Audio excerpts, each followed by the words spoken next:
공생애를 시작하시는 우리 예수님의 첫 사역은 세례 요한에게 세례를 받으시는 일이었습니다. 세례 요한이 요단강에서 회개의 세례를 전파할 때에 많은 사람들이 그 요한에게 나왔습니다. 자신의 죄를 자복하고 회개하면서 그 죄 사함의 표로 세례를 받았습니다. 그런데 중요한 것은, 놀라운 것은 오늘 우리 예수님이 그 요한에게 세례를 받으러 가셨다는 거예요. 여러분, 예수님께는 회개해야 될 어떤 죄가 있는 분이 아니십니다. 그분은 사함을 받아야 될 어떤 죄가 있는 분이 아니세요. 히브리서를 보면 4장 15절에 모든 일에 우리와 똑같이 시험을 받으신 이로되 죄는 없으시니라 그랬어요. 그분은 죄가 없으신 분이십니다. 그런데 왜 우리 예수님이 세례 요한에게 세례를 받으세요? 이유는 하나입니다. 하나님께서 우리의 죄악을 예수님에게 전가시키셨어요. 우리의 죄를 예수님에게 담당시키셨습니다. 이사야서 53장 6절의 말씀 한번 읽어보겠습니다. 시작. 우리는 다 양 같아서 그릇 행하여 각기 제 길로 갔거늘 여호와께서는 우리 무리의 죄악을 그에게 담당시키셨도다. 예수님은 우리와 연합되셨습니다. 우리의 모든 죄가 예수님의 것이 됐어요. 죄 없으신 예수님이지만 예수님은 이제 우리의 모든 죄를 당신의 죄로 떠안으신 것입니다. 그리고 우리의 죄를 짊어지고 요한에게 가신 거예요. 세례 요한이 예수님을 향해서 뭐라고 증거해요? 보라, 세상 죄를 지고 가는 하나님의 어린 양이라. 죄 없으신 그분이 택하신 백성들의 죄를 다 짊어지신 거예요. 오늘 예수님께서 공생애를 시작하시면서 첫 번째 이 세례를 받으신 것은 이제 우리 모두의 죄를 그분이 친히 다 담당하셨다고 하는 것을 상징적으로 드러내는 그런 사건이었어요. 그렇게 우리 죄를 다 짊어지시고 세례 받으신 예수님은 십자가로 가세요. 그리고 거기에서 우리의 죄를 짊어지고 하나님의 심판을, 율법이 선언한 죄에 대한 그 저주를 예수님이 다 담당하신 거예요. 여러분, 주 예수님께서 우리의 죄를 짊어지고 십자가에서 저주받으신 것 때문에 우리의 죄값이 다 치러지고 저와 여러분의 죄가 단번에 영원히 다 도말된 것을 믿으시기 바랍니다. 우리 주님이 그렇게 우리의 죄를 가져가셨어요. 자, 그런데 오늘 이렇게 주님이 우리의 죄를 짊어지셨다고 하는 그런 의미로 주님이 오늘 세례를 받으시고 무태 올라오셨을 때 놀라운 역사가 예수님에게 일어났습니다. 오늘 우리가 읽은 본문의 내용인데요, 세 가지 일이 일어났어요. 첫 번째는 세례를 받으시고 기도하실 때 뭐예요? 하늘이 열렸습니다. 활짝 하늘이 열렸습니다. 그리고 두 번째는요, 성령이 비둘기 같은 형체로 그의 위에 강림하셨다고 말해요. 성령님이 비둘기처럼 예수님 위에 내려오셨어요. 그리고 세 번째는요, 하늘에서 소리가 있었어요. 누구의 소리죠? 하나님 아버지, 성부 하나님, 이 하나님 아버지의 소리였어요. 말씀이었습니다. 뭐라고 말씀해요? 너는 내 사랑하는 아들이라, 내가 너를 기뻐하노라. 그런 말씀이 하늘에서부터 들려졌습니다. 여러분, 오늘 세례 받으신 예수님, 우리의 죄를 짊어지고 세례 받으신 예수님에게 일어난 이 사건이요, 여러분 우리에게도 너무 중요해요. 왜냐하면 우리가 이제 예수님 안에 있고 예수님과 연합된 자가 되었기 때문에 예수님에게 일어난 모든 일이 우리에게도 일어난 일이 되는 것이에요.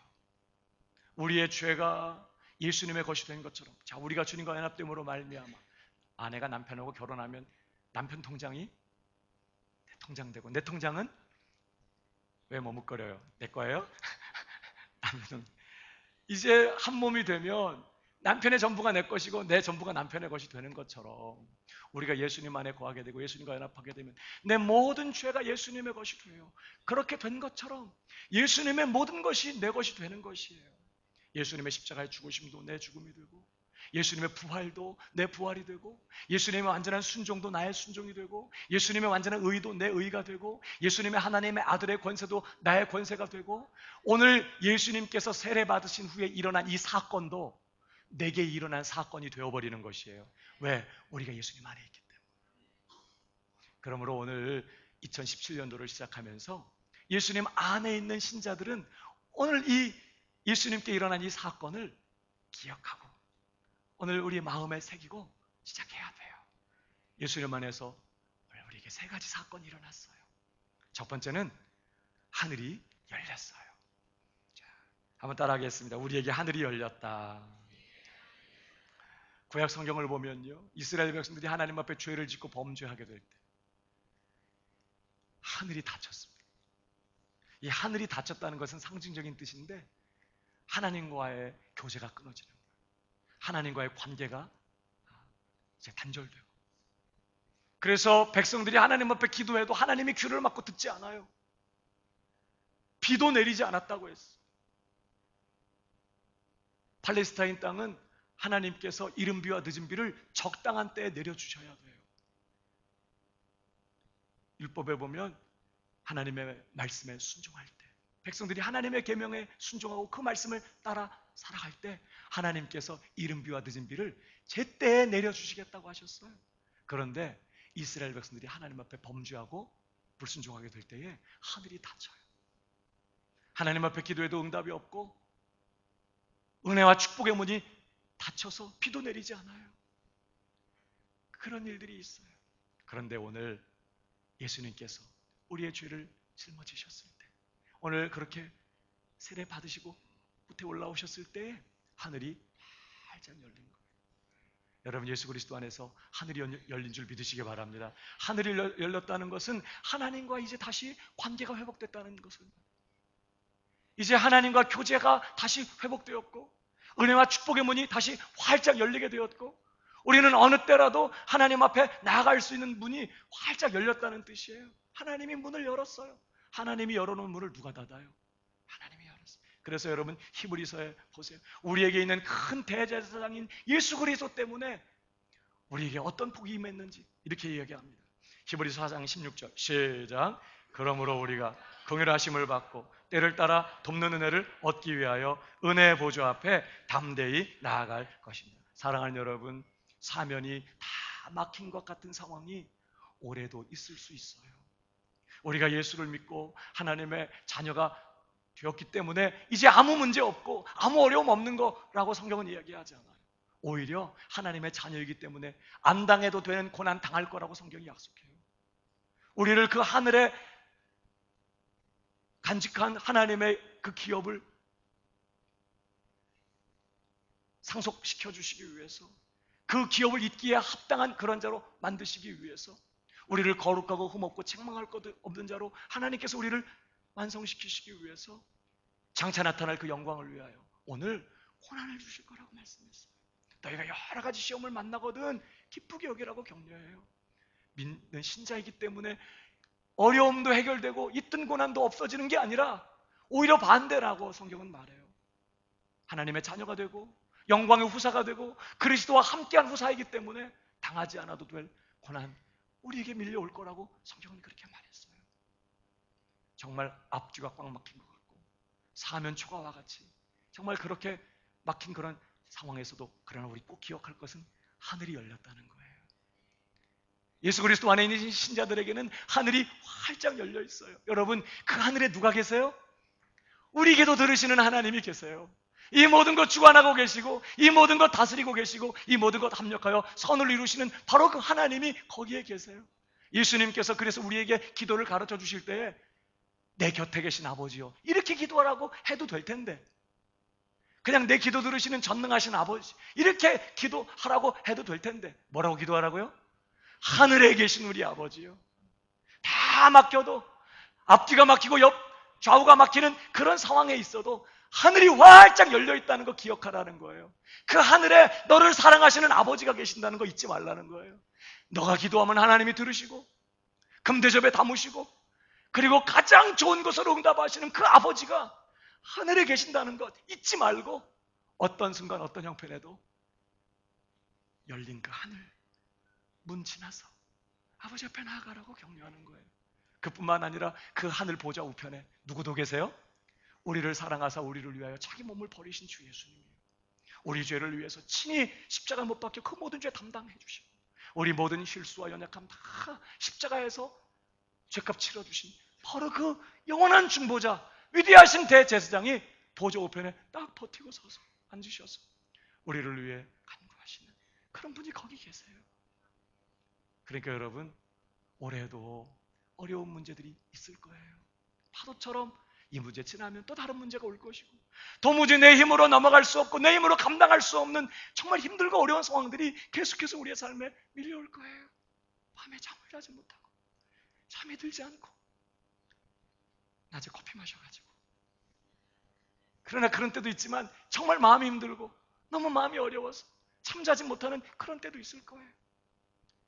아무도 돕는 이가 없는 것 같고 다 막혀있는 것 같은 상황에서도 사랑하는 여러분 하늘이 열려 있다는 사실을 잊지 마시기를 바랍니다. 그 하늘에 나를 사랑하시는 주님이 계시고 누구보다도 나를 사랑하시는 우리 아버지가 거기 계신다는 거 기억하고 늘 열린 하늘문 바라보면서 여러분 어디에 있든지 우리가 어떤 형편에 있든지 하늘 아래에 있는 이상 우린 거기서 무릎 꿇을 수 있어요. 기도하기 위해서 어디 기도원 갈 필요 없어요. 물론 가서 더 집중해서 기도할 수 있는 도움 될 수 있지만 그러나 꼭 거기 가야만 기도하는 거 아니에요.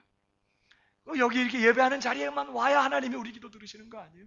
하나님은 하늘에 계시기 때문에 하늘 아래 어디에서든지 우리는 무릎을 꿇고 하늘에 계신 우리 아버지라고 부르며 하나님 앞에 기도할 때 아들아 왜 응답하시는 아버지가 거기 계시는 거예요.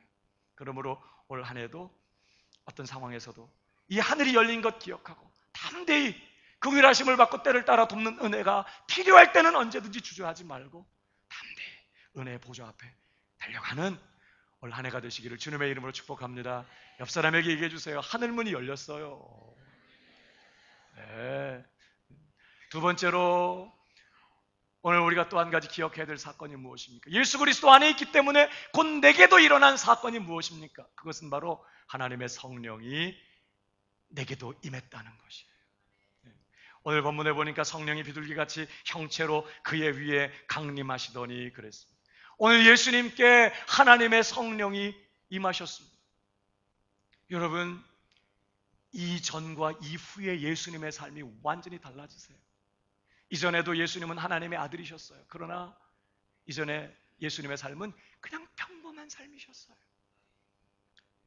육신적으로는 요셉의 아들이셨고 마리아의 아들이요 일찍 돌아간 자기 부친을 대신해서 동생들을 먹여 살리고 어머니를 봉양하면서 목수일을 하시면서 평범하게 사셨어요. 그러나 오늘 요단강에서 세례 받으시고 하늘이 열리고 성령이 예수님에게 부어진 다음부터는 예수님의 삶은 완전히 달라지세요. 그분은 권능이 충만하셨고 권세 있고 능력 있는 삶을 사세요. 귀신들을 쫓아내고 병든 자들을 고치고 입술에서 흘러나오는 그의 말은 많은 사람들을 깜짝 놀라게 만들었어요. 그 은혜로운 권세 있는 말 앞에 사람들의 마음은 무너졌어요. 바다를 향하여 잠잠하라고 선포할 때 바다가 그의 말 앞에 순종을 해요.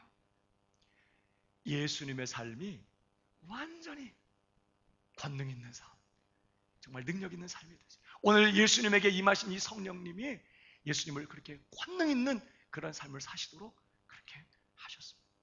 중요한 것은 오늘 성령이 예수님에게 임했기 때문에 예수님 안에 있는 자들에게도 성령이 임한 줄 믿으시기 바랍니다. 그래서 신자는요 다 성령을 받았어요. 성령이 안 계시면 그리스도인이 아니라고 로마서에 말합니다.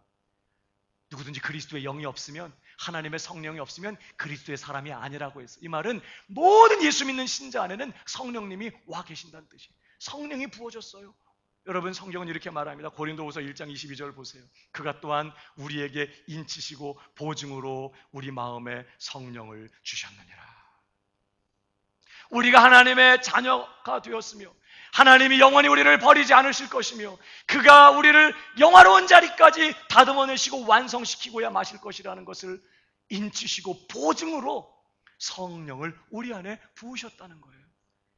모든 신자들 안에는 성령님이 와 계세요. 그 성령님이 왜 오셨을까? 감시하려고? 따라다니면서 괴롭히려고? 왜 오셨어요?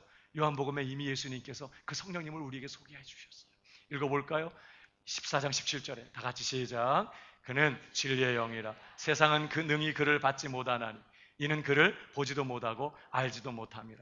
그러나 너희는 그를 아나니 그는 너희와 함께 거하시며 또 너희 속에 계시겠습니다. 그는 우리와 함께 사시기 위해서 이사 오셨어요. 이제 우리 속에 거하시면서 우리와 영원히 함께 하시기 위하여 하늘에 머무셨던 성령님이 우리 마음 안에 이사 오셨어요. 우리와 함께 사시려. 여러분, 우리 마음이 얼마나 부패했어요. 만물보다 심히 거짓되고 부패한 것이 사람의 마음이에요. 우리가 이렇게 겉모습은 번드르르하게 꾸미고 치장할 수 있지만 우리 마음은 하나님 앞에서 너무 부정해요. 생각이 부정하고 악하고 교만하고 그 거룩하신 하나님의 성령이 우리 마음에 와 계시는 것은 너무나 고통스러운 일일 수 있어요. 그러나 그는 우리를 떠나지 않으실 거예요. 우리와 함께 영원히 사시려고 우리 속에 오셨어요. 왜 우리 안에 사시러 오셨을까요? 로마서를 보시면 이런 말씀이 있어요. 이와 같이 성령도 우리 연약함을 도우시나니. 우리는 연약해요. 우리는 구원받은 하나님의 자녀들이지만 우리는 너무나 연약해서 하나님이 받으실 합당한 거룩한 신령한 예배 드릴 실력이 없어요. 우리는 너무 연약하고 늘 우리 욕심에 묶이고 인간적인 생각에 매어 달리기 때문에 하나님이 원하시는 뜻대로 기도할 수 없어요. 우리 육은 너무 연약해서 맹렬하게 기도할 수 있는 힘이 없어요. 우리는 연약해서 하나님께서 맡기신 사명 감당해낼 수 없어요. 끊임없이 우리를 향해 몰아치는 죄의 세력 이길 수 없어요. 내 안에서 역사하는 죄 죽일 수 없어요. 시험과 유혹, 강력한 원수 마귀의 공격, 우리는 이기면서 믿음을 지키고 사명을 감당하며 주님을 섬기는 그런 빛난 인생 살 능력과 실력이 우리에게 없어요. 우리는 연약해요. 그래서 그런 연약한 우리를 도우시기 위하여 성령님이 우리 안에 오신 거예요. 예수님께 임하셔서 그를 권능 있게 하시고 그의 생애와 사역을 권세 있게 만드시고 죽은 자 가운데서 예수 그리스도를 일으켜내시던 그 하나님의 전능하신 성령이 이제 미천한 우리의 삶을 붙드시고 기름 부으시고 힘과 능력을 주시고 재능과 은사를 부으시고 지혜와 총명을 쏟아 부으셔서 우리로 넉넉히 하나님을 예배하며 하나님의 뜻대로 기도하며 주님 주신 사명 너끈히 감당해내면서 시험과 유혹과 죄를 이기고 하나님의 영광을 위해 빛나고 위대한 삶을 살게 만드시기 위하여 성령님이 우리 안에 오셨다는 거예요. 옆 사람에게 한 번 더 얘기해 주세요. 당신을 도우러 오셨어요. 이제 우리의 삶이 얼마나 그분에게 도움을 받느냐에 따라 완전 방향이 달라지는 것이, 삶의 내용이 달라지는 거예요. 사랑하는 여러분, 성령님이 예수님께 임하셨을 때 예수님 어떻게 하셨죠? 여러분, 요한복음 3장 오늘 본문 21절 22절이 끝난 다음에 잠깐 예수님의 족보가 기록되고 그 다음에 누가복음 4장 1절에는 이렇게 기록하고 있습니다. 예수께서 성령의 충만함을 입어 요단강에서 돌아오사 광야에서 40일 동안 성령에게 이끌리시며 그랬어요. 예수님은 성령님이 당신에게 임하셨을 때, 당신에게 강림하셨을 때 이제 삶의 모든 주도권을 성령님께 내어놓으셨어요. 성령의 충만함을 받으셨다는 말은 이제 완전히 성령의 지배 안에 그냥 들어가셨다는 뜻이에요. 성령님, 이제 내 삶을 완전히 장악하시고 주장해 주세요. 예수님은 성령께 완전히 맡기셨어요. 그리고 성령께서 이끄시는 대로 사셨다고 말합니다. 똑같은 사건을 기록하고 있는 마태복음도요, 그 다음 절에 이런 말씀이 있습니다. 우리 한번 읽어볼까요? 다 같이 마태복음 4장 1절 시작. 성령에게 이끌려 마귀에게 시험을 받으러 광야로 가사. 여러분, 예수님은요 성령께 이끌리는 삶을 사세요. 성령께 맡기고, 성령님 어디로 갈까요? 성령님이 광야로 가잖아. 아니 뭐 거길 왜 가요? 이제 사람들이 있는 곳으로 가야죠. 아무도 없는 광야로 가자는 거예요. 그때 예수님은 거부하지 않아요. 성령의 인도를 따라 광야로 가세요. 성령의 이끌심을 받아서 이끌려 광야로 가죠. 근데 그 성령님이 광야에서, 아무것도 없는 광야에서 여기 있자는 거예요.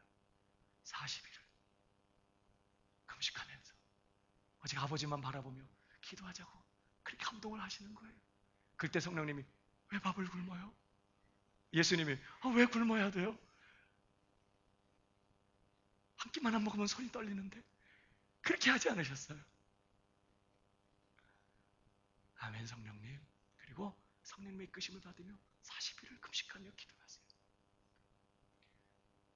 여러분, 예수님은 성령님께 모든 주도권을 내어드리고 이제 성령의 온전한 지배와 주장을 받으시면서 성령의 이끄심을 따라 사는 그런 삶을 사셨어요. 그리고 복음서가 기록돼요. 그의 삶이 얼마나 권능 있고 영광스럽고 위대한 삶이었는지 우리에게 보여줘요. 동일한 성령의 충만함을 받은 사도들이 어떻게 사도행전의 역사를 살았는지 성경은 우리에게 보여줘요. 그 동일한 성령님, 오늘 저와 여러분 안에 오신 줄 믿으시기 바랍니다. 그래서 바울이 뭐라고 권면하죠? 갈라디아서 5장에 16절 다 같이 시작. 너희는 성령을 쫓아 행하라. 그리하면 육체의 욕심을 이루지 아니하리. 너희는 성령을 쫓아가라는 거예요. 이제부터 내 생각 따라가지 말고, 내 욕심 따라가지 말고, 내 계획 쫓아가지 말고, 모든 거 다 내려놓고 성령님께 주도권을 드리고 성령님께 물어보고 성령님께 맡기고 기도하면서 성령님이 주신 감동을 쫓아서 성령을 쫓아가라는 거예요. 모든 순간에 성령을 인정하고 성령을 높이고 성령을 쫓아가는 올 한 해가 되기를 주님의 이름으로 축복합니다. 성령 충만을 받아야 될 때는 지금인 것이에요. 오늘 예수님께서는 성령이 임하셨을 때 그는 성령의 충만함을 받았다고 했어요. 오순절의 사도들도요, 성령이 그들을 위해 임하셨을 때 그들이 다 성령의 충만함을 받고 그랬어요. 성령이 임하신 거하고 성령의 충만을 받는 건 다른 문제예요. 성령이 임하셨지만 많은 사람들이 성령의 충만함을 받지 않아요. 성령님은 오셨지만 여전히 성령님과 갈등하고 싸우는 사람들 많습니다. 여전히 내가 내 삶의 주도권을 가지고 성령님과 갈등하고 성령님과 재고 거래하고, 여러분, 그래서 성령이 근심하고 성령이 괴로워하고 성령도 힘들고 나도 힘들고 그런 삶 살지 말고 내게 임하신 성령님께 내 삶의 주도권을 내어드리고 성령의 충만함을 받는 저와 여러분 되어야 될 줄로 믿습니다. 옆 사람에게 얘기해 주세요. 지금의 성령 충만할 때예요. 성령 충만을 다음으로 미루지 마요. 내가 그래도 지금 이렇게 좀 하고 있지만 나 이 다음에 성령 충만할 거야. 다 막연하게 다들 그렇게 생각해. 이 다음에 내가 다 성령 충만할 거고 지금은 내가 이 모양이라도 이 다음에 내가 충만하게 능력 있게 살 거라고 늘 그렇게 생각하면서 늘 성령 충만을 다음으로 미뤄. 언제까지? 평생 동안 한 번도 성령의 충만함을 받아본 적이 없어요. 성령의 권능에 붙들려 기도해 본 적이 없고 성령의 권능에 붙들려 예배해 본 적이 없고 성령의 능력으로 예배하고 성령의 능력으로 주님을 섬기며 성령의 능력으로 살아본 적이 별로 없어요. 성령 충만이라는 얘기는 들어봤는데 나와는 관계없는 이야기처럼 살아요. 술 취하지 말라. 이는 방탕한 것이니 오직 성령의 충만을 받으라. 성령 충만 받으라고 명령하셨어요. 그러므로 성령 충만하지 않는 것은 불순종이에요. 성령 충만하지 않은 것은 성령 충만 안 한 성도가 아니라 나쁜 성도인 것 기억하세요. 불순종하는 성도예요. 여러분, 오늘 성령 충만하고 그 성령으로 예배하고 그 성령으로 기도하고 성령으로 봉사하고 성령으로 말씀을 전하고 성령으로 용서하고 성령으로 사랑하면서 성령으로 오늘을 사는 성령 충만한 성령을 쫓아가는 하나님의 사람들 되시기를 주님의 이름으로 축복합니다. 하나님의 성령이 내게 임하셨어요. 뿐만 아니라 오늘 세 번째, 우리가 예수님 안에 있기 때문에 우리에게도 일어나게 된 사건, 우리의 것이 되어버린 사건, 그것은 무엇입니까? 하나님이 말씀을 주셨다는 것입니다. 오늘의 하이라이트, 하나님이 말씀을 주셨어요. 여러분, 오늘 어떤 말씀을 주셨어요? 오늘 하늘에서 소리가 들렸습니다. 하늘로부터 소리가 나기를 너는 내 사랑하는 아들이라. 내가 너를 기뻐하노라 하시니라.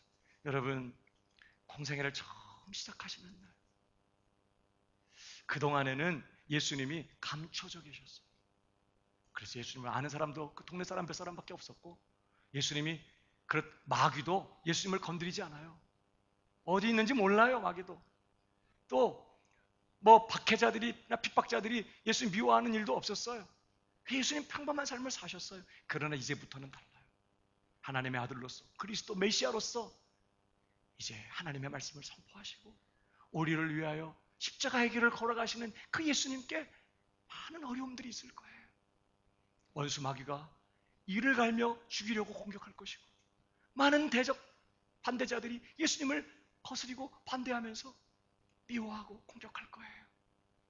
밤에도 쉬지 못하실 만큼 예수님은 많은 사역으로 연약한 영혼들, 병든 사람들을 섬기면서 고된 나날을 보내셔야 돼요. 그를 미워하고 그를 공격하는 사람들의 끊임없는 미움과 공격을 받으셔야 하고, 결국에는 십자가에 못 박혀서 우리의 죄를 지고 죽으셔야 될 그런 공생애를 막 시작하시는 당신의 사랑하는 아들을 보시는 아버지 하나님의 마음이 어땠을까요? 그냥 정말 우리말로 짠한 거지. 어디 멀리 학교 공부하겠다고 집 떠나서 어디 지방으로 가는 아이 볼 때 부모 마음이 어때요? 마음이 짠하죠. 옛날 우리 부모님들 같으면 어떻게 해요? 야, 이리 와. 너 가다가 밥 사 먹어. 마음이 그런 거예요. 같이라도 가고 싶고, 그 곁에 내가 있으면 좀 얼마 좋을까, 뭐 이런 마음 때문에 돈이라도 이렇게 쥐어주죠. 요즘 같으면 야, 돈 입금해놨다 이럴 거예요. 야, 필요하면 전화해라 아마 그럴 거예요. 여러분, 오늘 공생애를 시작하시는 아들을 바라보시는 하나님의 마음이 그런 마음이에요. 짠하고. 그런 아들을 향해서 오늘 하나님이 하신 말씀이 뭐라고요? 너는 내 사랑하는 아들이라. 그 말이 뭘까요? 뒤집으면 무슨 뜻이에요? 너 내 아들이다. 아들, 너 아무것도 염려하지 마. 너 아무것도 걱정하지 마. 내가 네 아버지야. 그러니까 이 말씀 안에 지금 하나님이 아들 예수님에게 그 공생애를 시작하시면서 고난의 길을 걷게 되시는 그 아들에게 하나님이 하고 싶은 얘기가 거기 다 들어가 있는 거예요. 아들아, 내가 네 아버지다. 그 말씀 안에는요, 진짜 아무것도 염려하지 말고, 아무것도 걱정하지 말고, 아무것도 두려워하지 말고, 내가 네 아비다. 이렇게 지금 말씀하는 거죠. 여러분, 예수 그리스도 안에 있는 신자들이 이 땅에서 누리는 최고의 복이 뭐죠? 하늘에 계신 그 하나님을 내 아버지로 모시고 살게 됐다는 거예요. 우리 예수님을 영접하고 예수님 안에 들어가서 예수님과 연합하게 되므로 예수님의 하나님의 아들의 권세도 내 것이 되거든요. 예수님과 동등한 자격을 가진 하나님의 아들, 딸이 되는 거예요. 이 땅에 살면서 여러분, 누가 그 전능하신 하나님이요, 하늘과 땅을 창조하신, 그리고 이 모든 것 주관하시는 그 위대하신 그 하나님을 아버지라고 부르면서 시도 때도 없이 그분 품에 달려갈 수 있겠습니까? 오직 예수 그리스도 안에 있는 자녀들만 드리는 특권이에요. 이게 얼마나 복된 일인지 몰라요. 여러분, 찬송가도 아닌 동요에 이런 노래가 있어요. 토끼야 토끼야, 산속의 토끼야, 겨울이 되면은 무얼 먹고 사느냐, 흰눈이 내리면은 무얼 먹고 사느냐. 여러분, 어린 아이들은 별걸 다 걱정해요. 그 애들의 시각으로 볼 때 겨울에 먹을 게 없는 토끼가 뭘 먹고 살지, 아마 그런 걱정을 한 것 같아. 근데 토끼가 대답하는 거야. 2절에 겨울이 되어도 걱정이 없단다. 엄마가 아빠가 여름 동안에 모아놓은 맛있는 먹이가 얼마든지. 잘 모르죠? 한번 들어볼까요? 어떤 노래인지.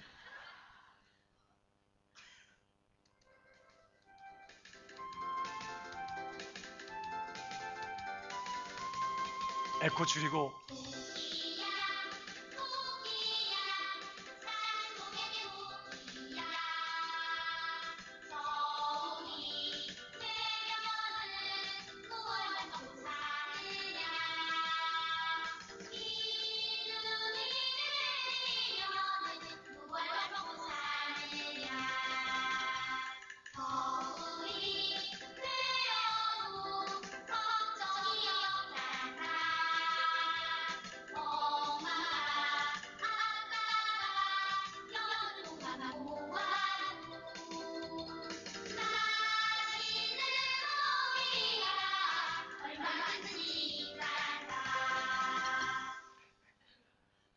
여러분 토끼도 알아, 토끼도.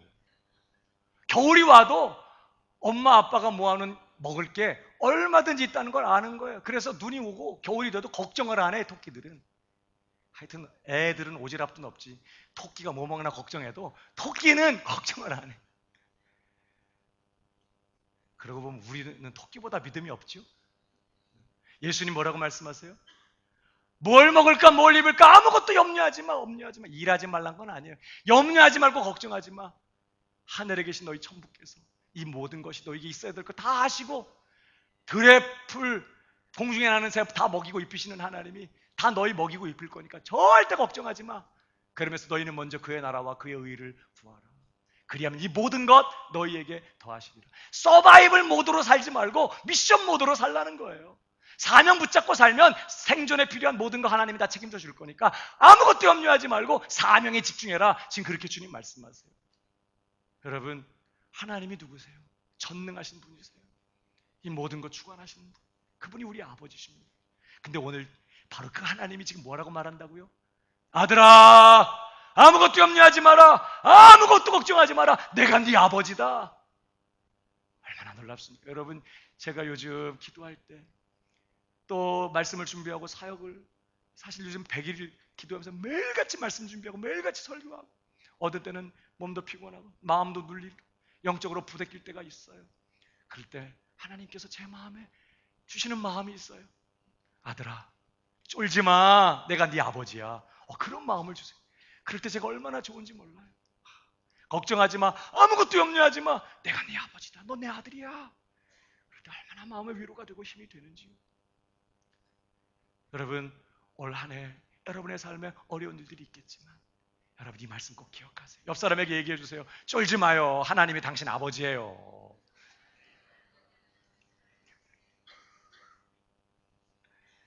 여러분도 올 한 해 이 말씀 가슴에 새기고 담대하게 믿음으로 사셨으면 좋겠어요. 하나님이 내 아버지세요. 원래 그분이 말씀하세요. 아들아 걱정하지 마. 염려하지 마. 내가 네 아버지다. 제가 목사가 되고 얼마 있지 않아서 어느 날 새벽에 이 말씀 제게 주셨어요. 사실 제가 목사 안수 받기 전에 아버님이 시골에서 목회하시다가 돌아가셨거든요. 갑작스럽게 아버님이 돌아가시고 제가 신학교 졸업하고 이제 목사가 됐습니다. 결혼한 지 얼마 되지 않았습니다. 아버지가 더 그립더라고요. 야, 이럴 때는 아버지가 어떻게 목회하셨을까? 이럴 때 아버지도 힘드셨겠네. 이럴 때는 아버지한테 꼭 물어보고 싶은데 이런데 아버지가 안 계시고 어느 날 마음이 참참하고 한참 마음이 힘든 그런 시기였어요. 근데 이 말씀을 어느 새벽에 주시는 거예요. 예수님께 주신 이 말씀, 내가 그리스도 예수 안에 있기 때문에 통일하게 이 말씀이 내게 주신 말씀이 되었다는 사실과 함께 너는 내 아들이라. 내가 너를 기뻐하노라. 저는 그날 그 말씀을 받으면서 내 일평생의 모든 기도 응답을 다 받았다고 느꼈어요. 하나님이 내 아버지시면 이제 뭐가 걱정이에요. 육신의 아버지는 돌아가셔서 안 계시지만 하늘 아버지가 내 곁에 계시면서 오늘도 말씀하세요. 야, 걱정하지 마. 내가 네 아버지야. 얼마나 위로가 되고 얼마나 좋았는지. 어제도 지난 주간에도 새해 첫날 하나님 앞에 예배드리면서 하나님 말씀을 구할 때 이 말씀을 주시는 거예요. 다시 제 마음에. 그러면서 이 말씀 붙들고 절대 어떤 상황 앞에서도 절대 어떤 문제 앞에서도 절대 위축되지 말고 절대 긴장하지 말고 절대 두려워하지 말고 절대 쫄지 말고 누가 내 아버지신지 기억하고 담대하게 맞서라고 아버지께서 저에게 주시는 그런 마음 말씀으로 제게 다가왔어요. 여러분, 오늘 예수 그리스도 안에서 이 말씀이 여러분의 것이 줄 믿으시기 바랍니다. 걱정하지 마세요. 하나님이 여러분의 아버지예요. 한 번 더 여러분 자신에게 얘기하세요. 나한테 얘기하는 거예요. 쫄지 마. 하나님이 내 아버지야. 시작. 네. 항상 저는 가끔 쟤한테 그렇게 말해요. 거울 보면서 야, 긴장하지 마. 하나님 내 아버지야. 늘 하나님 누가 내 아버지신지 기억하고 그렇게 올 한 해도 믿음으로 살게 되기를 주님의 이름으로 축복합니다. 자, 새해를 시작하는 첫날 이 세 가지를 기억해야 돼요. 사면이 막혔어도 하늘은 열렸다. 하늘이 열렸다. 누가 열었어요? 하나님이 여셨어요. 그러면 아무도 못 닫아요. 사면이 다 막혀도 하늘은 항상 열려 있어요. 그 열린 하늘에 누가 계신지 기억하고 늘 담대하게 하나님께 달려가는 매일의 삶이 되시기를 주님의 이름으로 축복합니다. 두 번째는 하나님의 성령이 내 안에 오셨어요. 예수 그리스도를 권세 있게 만드시고 사도들을 능력 있게 만들었던 그 동일한 성령이요. 그 성령이 이제 연약한 나를 도우시기 위하여 내 안에 오셨어요. 그 성령을 의지하고 그 성령을 쫓아 사는 올 한 해가 되시기를 주님의 이름으로 축복합니다. 무엇보다 하나님이 내게 말씀을 주셨어요. 딴 말씀 아니에요. 아들아, 딸아, 걱정하지 마. 내가 네 아버지야. 오늘 이 말씀 가슴에 새기고 당당하게 세상 앞에 맞서고 담대하게 믿음의 길을 가는 올 한 해 저와 여러분 우리 모두가 되기를 주님의 이름으로 축복합니다.